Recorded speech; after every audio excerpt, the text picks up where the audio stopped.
नमस्कार, myself Malika Parveen, assistant professor, government law college Bikaner.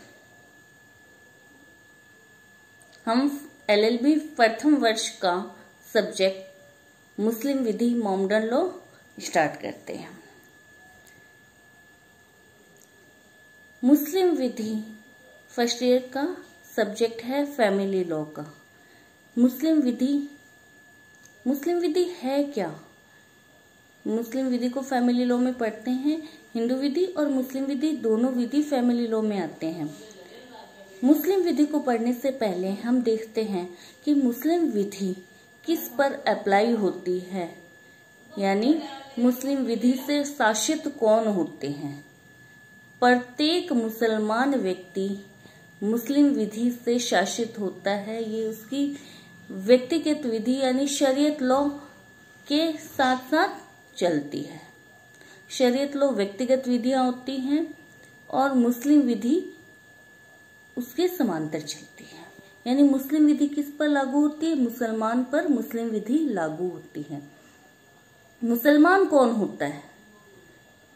मुसलमान वो व्यक्ति होता है जो इस तौहीद में विश्वास करता है। तौहीद क्या है? ला इलाहा इल्लल्लाह मोहम्मद रसूलुल्लाह, यानी अल्लाह एक है और मोहम्मद साहब उसके पैगंबर है। यानी विधि के अनुसार जो इस कलमे में यानी ला इलाहा इल्लल्लाह मोहम्मद रसूलुल्लाह, अल्लाह एक है, मोहम्मद साहब इनके रसूल या पैगंबर हैं, जो इस कलमे में विश्वास करता है विधि के अनुसार वो मुसलमान है। उसका मुस्लिम परिवार में जन्म लेना या उसका धर्म परिवर्तन करना कोई मायने नहीं रखता। यानी अन्य धर्म से भी अगर वो कन्वर्ट होके आता है और इस कलमे में विश्वास कर लेता है तो विधि के अनुसार वो मुसलमान माना जाएगा और मुस्लिम विधि उस पर लागू की जाएगी। यानी मुसलमान कौन है? जो ये विश्वास करे कि अल्लाह एक है और मोहम्मद साहब उसके पैगंबर है, वो मुसलमान है विधि के अनुसार और मुस्लिम विधि उस मुसलमान व्यक्ति पर लागू होती है। मुस्लिम विधि एक व्यक्तिगत विधि मानी जाती है।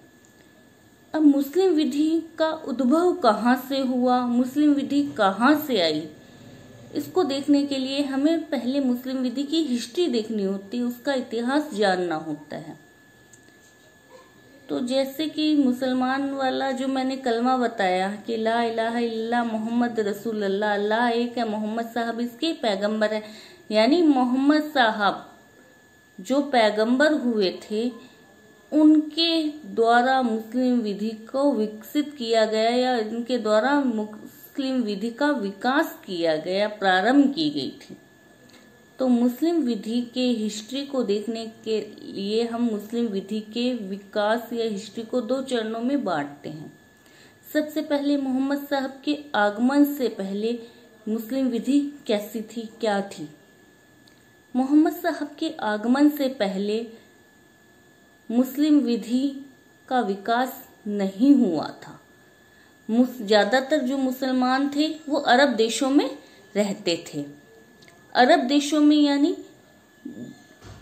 शामी वंश के वंशज थे जो अरब देशों में रहते थे। अरब देशों में रहने वाले मुसलमानों को मुस्लिम विधि जैसा कोई ज्ञान नहीं था। वो वहां पर कबीला प्रथा व्यतीत करते थे, यानी कबीलों में रहते थे। ज्यादातर जो मुसलमान हैं वो कबीलों में रहते थे। कबीलों में रहने के कारण उनमें क्या युद्ध ज्यादा होता था। एक दूसरे से वो कबीलों में युद्ध करते थे और मुखिया होता था, हर एक कबीले का एक मुखिया होता था जो वहां का शासन चलाता था। और अरब देशों में रहने के कारण उन मुस्लिम व्यक्तियों की यानी उन अरब के निवासियों का जीवन क्या अत्यंत कठोर था। मरुस्थल में रहने के कारण उन्हें कई कठिनाइयों का सामना करना पड़ता था और व्यापार की पद्धति उनमें ज्यादा थी। व्यापार करने के लिए वो एक स्थान से दूसरे स्थानों पे पलायन करते थे। उस समय वहाँ जो अरब देशों में रहते थे शामी वंश के जो वंशज थे, उनमें बुत परस्ती यानी मूर्ति पूजा का चलन भी था। मूर्ति पूजा का चलन था और अरब देशों में रहने वाली महिलाओं की स्थिति बद से बदतर थी। उनको कोई अधिकार प्रदान नहीं किया गया था। उस समय अरब में बहुविवाह का प्रचलन बहुत अधिक था। एक एक व्यक्ति 10-10, 15-15 शादियां करता था और महिलाओं को एक खरीद फरोख्त की वस्तु के समान माना जाता था। महिलाओं की हत्या या मर्डर आम बात थी, यानी महिलाओं को कोई अधिकार नहीं दिया गया था। मुसलमानों की जो स्थिति थी, सामाजिक स्थिति और आर्थिक स्थिति बहुत ही कमजोर थी। वो सिर्फ क्या करते थे, व्यापार करते थे अरब देशों में और युद्ध, छापामार पद्धति और युद्ध के द्वारा अपना जीवन बसर करते थे। धार्मिक भावना उनमें बहुत ही कम थी ही नहीं, थोड़ी बहुत थी तो वो मूर्ति पूजा के रूप में अपनी धार्मिक भावना व्यक्त करते थे। ये था मोहम्मद साहब के आगमन से पहले इस्लाम की स्थिति या मुसलमानों की क्या स्थिति थी। मोहम्मद साहब, सेकंड ट्रेन आता है मोहम्मद साहब के आगमन के बाद। मोहम्मद साहब का जन्म मक्का में 570 ईस्वी में हुआ था। मोहम्मद साहब के दादा का नाम मुतालिब था। इनके 10 पुत्र थे। मुतालिब यानी इनके दादा थे मोहम्मद साहब के, उनके 10 पुत्र थे। 10 पुत्र में से एक पुत्र का नाम था अब्दुल्ला, जो मोहम्मद साहब के फादर थे, पिता थे।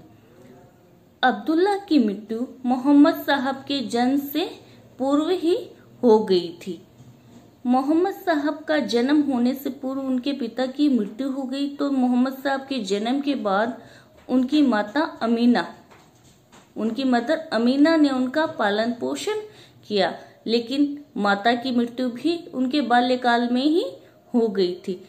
इसके बाद में मोहम्मद साहब का पालन पोषण उनके दादा ने किया, मुतालिब ने, जिनकी मृत्यु मोहम्मद साहब जब 2 साल के हुए थे तब उनके दादा की भी मृत्यु हो गई। उसके बाद उनके चाचा अबू तालिब ने मोहम्मद साहब का पालन पोषण किया, यानी बहुत ही कठिनाइयों से मोहम्मद साहब का पालन पोषण हुआ। मोहम्मद साहब बचपन से ही, बाल्यकाल से ही गहन अध्ययन करने वाले, सोच रखने वाले व्यक्ति हुए थे।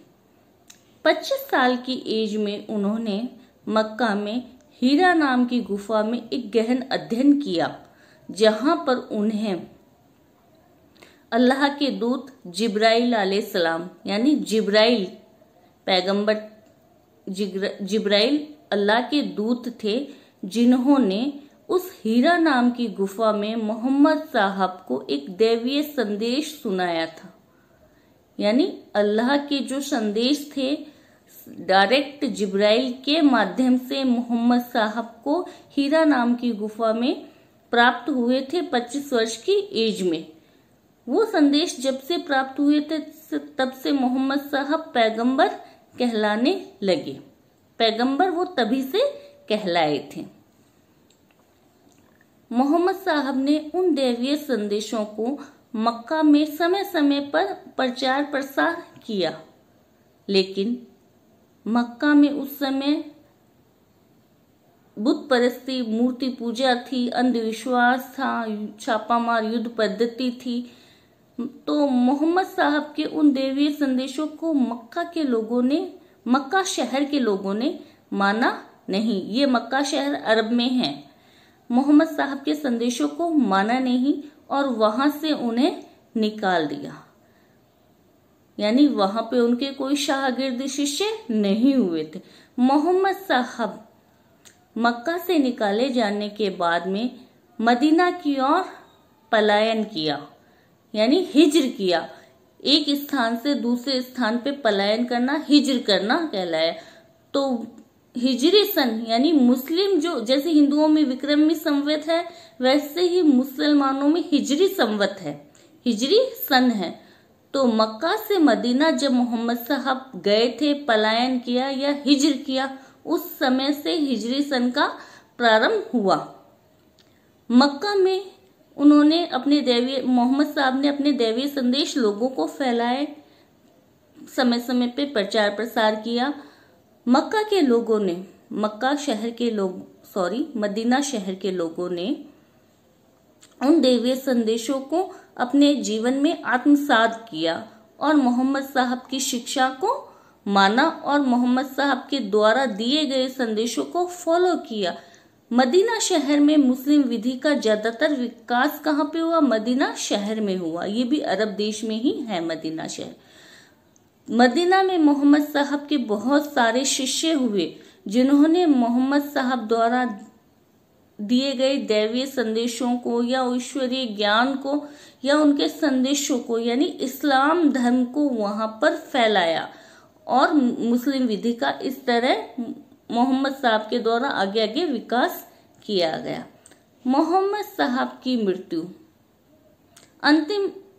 मोहम्मद साहब के जीवन काल के अंतिम क्षणों में वो कुछ समय के लिए राजगद्दी पर भी आसीन रहे थे।